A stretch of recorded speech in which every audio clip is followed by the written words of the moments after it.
Welcome to Demon School. So let me first start off by saying that I think this anime is very good. It is comedic, it is enjoyable, and it's even suspenseful at times and has action. So the anime basically starts off with Asmodeus challenging Iruma to a fight, and Iruma wins, and then Asmodeus becomes a servant pretty much. I think this is a very good way to introduce the anime. It really just throws Iruma into the school, and it has a supporting character right away. And there's a lot of clues into the anime showing that Iruma is going to be the Demon King. Besides the shadow in the intro that shows it, there's a lot of more subtle clues. And the fact that he has Asmodeus, someone from a prestigious family, as a servant right away, I think that's another subtle clue. And Asmodeus is basically the hand of the king at that point. So that's just another little clue to show you that Iruma is going to be the Demon King. And then the second member of his entourage comes in, and it's Clara. And she's a little annoying at first, but that is her character, so it kind of makes sense. So I can't really ding any points off of that. And you get used to her after a while, so she's not really that bad. And I think Asmodeus and Clara go together pretty well. You have one person who's a really well-mannered, prestigious person, and then you have Clara, who's really rowdy and loud and kind of obnoxious. And we see Iruma slowly start to change the demon world in various ways. And one of the earliest things is he's one of the only people to befriend Clara. So that's just a small way of how he starts to change the world. But we'll see many ways that he does change the world a lot greater. And the fact that he makes his teacher his familiar, it's just goes in with the funny side of it, but also shows you a little bit more that Iruma has the power to make this super strong teacher a subordinate. Just another clue that he's going to be the Demon King. And then when they have the trial in the valley, you have Sabnok trying to use force and fighting against the Guardian, and he can't win. And then Iruma took a different way. He helped the Guardian's child, he healed its leg, and then the Guardian literally flew him over, so he beat the Guardian without having to fight. So it's kind of a force versus persuasion.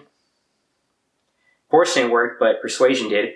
So it just shows you another way that Iruma is bringing an outside perspective in and changing the demon world. So he conquered this super strong Guardian when no one could. It was really an unattainable feat that Iruma obtained, and then of course he gets the Ring of Solomon that shows that he's going to be the Demon King. And then we're introduced to Mary and how she has the forbidden text, which is really just like a corny, sappy love manga. So this is another just one of the comedic things about this anime, that something that they fear and stuff is really just a silly love manga. And it's just funny how she makes him read it to him. So she's so interested in this anime, or in this manga, that she's okay with not turning him in for being human. And later in the series, you can tell that she has romantic feelings towards Iruma, so that's just another thing that he's going to be the Demon King, so a Demon King needs a queen. So you can put two and two together. And next is the dodgeball. I like this because it shows you Iruma working hard, and it gives you, the viewer, a sense of satisfaction with all his hard work pays off when he wins and he goes up a rank. And it also shows you that Iruma is kind of embracing the demon system and the demon school, because now he's working hard for a goal.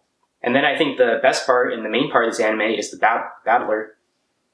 Specifically, the Magical Apparatus Club. I think Kiryu is an amazing villain. When you first meet him, he's portrayed as very weak and frail and really nice, and that kind of lulls you into a sense of safety and complacency.